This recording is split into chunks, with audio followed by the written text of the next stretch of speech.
Good afternoon, everybody. My name is Sarah House. I'm from Devon and Somerset Fire and Rescue Service and have come to you today to talk about home safety visits. I'm just going to share my screen so we can run through a little presentation. Just bear with me.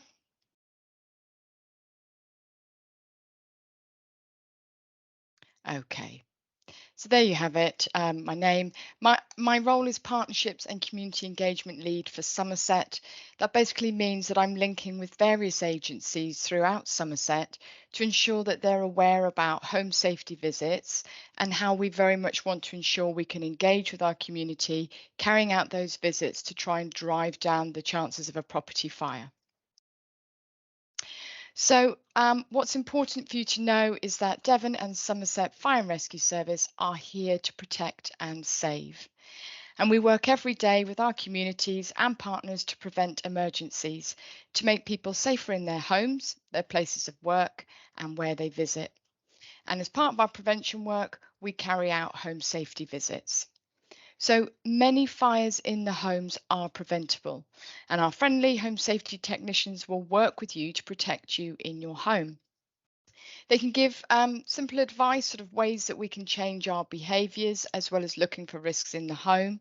Um, Once you have a visit booked, the timescales that we will give you are either a morning slot, which will be 9:30 to 1 o'clock, or in the afternoon, which is 1 till 5.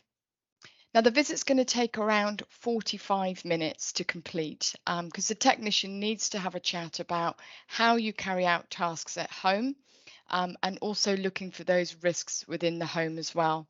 So it's important that they identify and advise on fire risks relevant to lifestyle and that they're specific to the person, the behaviours and the home.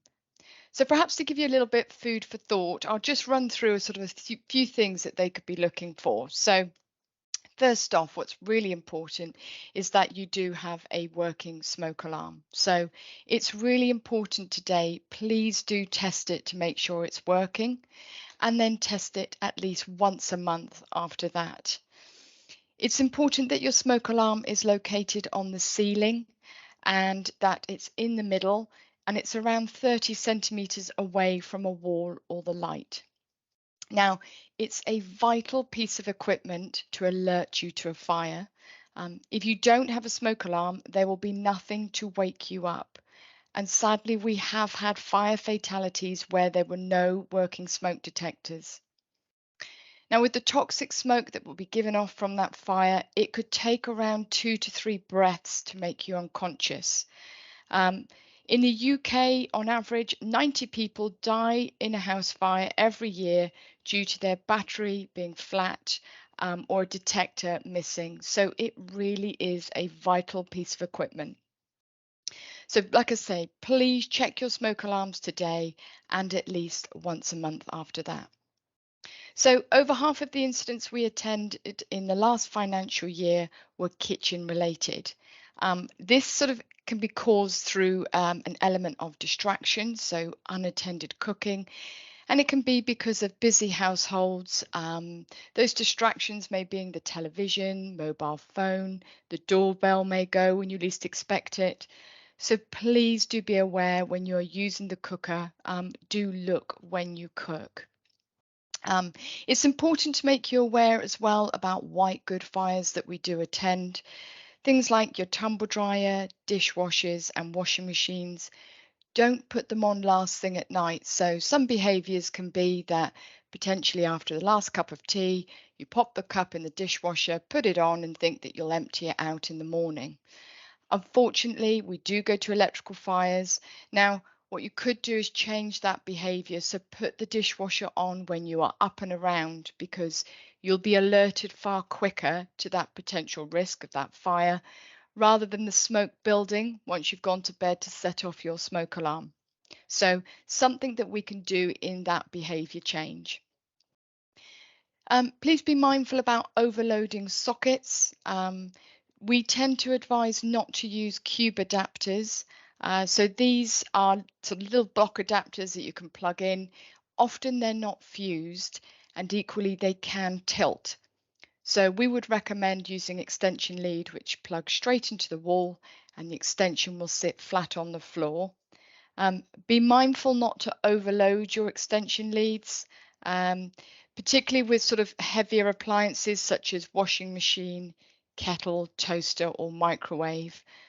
Often those plugs you'll see that there will be advice on the amount of amps, and be mindful what you're plugging in, as well as not plugging an extension lead into an extension lead, which we do see when we carry out home safety visits. A little bit more awareness on use of candles. So, we all enjoy a candle, but please do go careful, particularly when they're unattended, thinking about children and pets, making sure they're in the correct holder, and we advise you to snuff them out rather than blow them out. So it's often like a bell shape, a little snuffer. We have had property fires where somebody has blown a candle out and didn't see a tiny piece of the wick go onto the carpet. And those very fine fibres, they were warming and warming until it got to a stage where the carpet caught fire. So we can sort of evidence this with fire investigations, so they can they're experts in their field, they can identify where that fire has started. And all we do in prevention is to learn from that and ensure that we share it with you. Please be aware in terms of smoking. So every 6 days, someone in the UK will die from a house fire started by a cigarette. So when we think about families, please ensure the safety of those lighters around children. Be mindful of using the correct ashtray. So we do sort of things used like yogurt pots or waste paper baskets. Want to make sure you're using the right ashtray, and when you're going to empty it, please do dampen it down before you put it in the bin. Other things we see are hair curlers, hair straighteners. We've had fires which have resulted to them being put either on the bed or left on the carpet when they're on. Please be mindful where you're placing these very hot items. We sort of have used silicone mats as prevention. Also thinking around children with burns of those very hot items as well.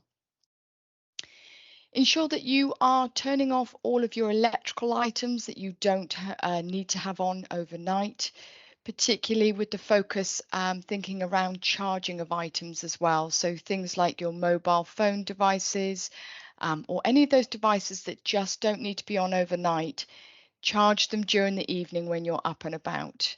Again, we do go to property fires whereby devices have overheated and caught fire. Want to create a little bit of awareness as well about being careful with emollients. So these creams or ointments are generally used for sort of dry skin conditions. In their raw state, they are not flammable, but as they're applied to the skin and it builds on clothing or blankets, if then it comes close to a naked flame, it could catch fire. There have been 56 emollient related deaths since 2010, so we do know it happens, and it's important we just share that awareness to the risk. Another thing we've been seeing quite a bit of are fires from wheat bags. So really want to give you the awareness to make sure that you do heat them up. Please follow the guidance when you do that. Allow the heat to escape within the wheat, otherwise it will keep getting hotter and hotter. So don't put blankets over them. Don't sort of put them behind you and lean against the sofa, trapping them in. Have a little look at any wheat bags you've got. Just check for any scorch marks that could be on that bag. But please do ensure you are following that the correct procedure to get them nice and warm. So in terms of escape planning, so this is important that you have considered in the event of a fire, how are you going to get out of the property? And this is something that the technician will work through with you. If you're not going to have a home safety visit, please do ensure that you have given this some thought. It should be as simple as your smoke alarm activating, which will give you that time to get up out of bed, potentially come together on the landing if you're on a first floor with anybody else in the house, down the stairs, out the front door, and raise the alarm. You do need to have that worst case scenario. But again, the technician can work through that with you. Um, in terms of a bedtime routine, so this is where we talk to you about making sure you turn off those electrical items that you don't need to have on, and that you close the internal doors in your property. Now, should a fire start, and generally we will see this within the kitchen or the living room, if you have closed that door, you have boxed that fire off for as long as possible. This is really going to help your escape because it's also going to hold that smoke back. There will be enough smoke to set off your smoke alarm, but we want to ensure that you can get out safely. And with the door closed, you're limiting the amount of oxygen in that room. And hopefully then once you've raised the alarm, the firefighters can then come and tackle the fire. Please ensure that you keep your exits clear. There are no items on the stairs. Make sure there's nothing blocking the front door as well. Through home safety, we can see things like push chairs by the front door, or mobility aids can be left there as well. Make sure that exit is clear. Ensure that you keep keys accessible, because in the event of a fire, if you hang your keys, for example, in the kitchen, if that fire's in the kitchen, how are you going to get out? So make sure you can get to them. And perhaps consider a phone in the bedroom, a torch in case the power goes out. Just all being mindful here about this bedtime routine where you're thinking, what would I do in the event of a fire? But it's just good practice as well. We install or replace alarms, and we're responsible for this equipment that we provide. The specialist equipment I'll run through with you on the next slide. And everything to do with home safety is completely free of charge. So there is no cost to partnership that we have, and there is no cost to the occupant. This is part of our prevention budget. So in terms of equipment that we can provide, we've got our smoke alarms, which come with a 10-year battery life. It's a sealed unit, so no longer can you take the battery out when it beeps. We've got heat alarms. These are for in the event of smoke alarms constantly going off through cooking or steam from a bathroom. This is where the heat alarm can look for the heat of a fire as opposed to the smoke. We offer hard of hearing alarms, so for those that couldn't hear the smoke alarm at night, and was the responsible person for raising that alarm that there was a risk in the home, we'd fit the smoke alarm on the ceiling in the standard way, and there would be a strobe light for beside the bed and a vibrating pad for under the pillow. So the moment that smoke alarm activated, it would send the signal through to the bedroom. We offer carbon monoxide detectors. This is where they're placed where you have a fuel burning appliance, such as gas boilers, open fires, and wood burners. Carbon monoxide is the most common form of household poison. You can't see it, taste it, or smell it, but carbon monoxide poisoning can be fatal and can cause permanent damage to your health. So really vital you do have that detector. We also, in terms of equipment, have, sorry, just lost my thread there. We've got fire retardant bedding and throws. We've got, and that's particularly sort of aimed at smoking. We do letterbox blockers, and that's where we receive arson threats. We've got the winter warmer pack, where if we see fuel poverty, we give that in the first instance and then refer on for assistance from other agencies. We've also got the extension lead that you can see on the screen. We've got rundown timers, so that's with people experiencing memory loss. For example, if they were doing the ironing, we'd suggest they plug their iron into the rundown timer. They press the button for the green button, which will run it for 30 minutes. And in that time, when it stops, they can either press it again to continue, or the power will then be isolated. Equally, if they walk away in that time, we know that the power has then been shut off. And with every home safety visit, the technician will give the testing stick, which is the red stick with the yellow finger. And this is where we ask you to diarise once a month to test your smoke alarm. And rather than have to get the ladder out or thinking about climbing on a chair, it's a nice long stick so you can then test your alarm easily. So all the equipment there, there is no cost to partnership, as I mentioned, no cost to the occupant. This is all part of prevention. So if the technician identifies the risk and they put this in your home, there is no fee at all. So in terms of how to book a home safety visit, talk to Somerset Parent Carer Forum and they'll be able to make a referral for you through our partnership.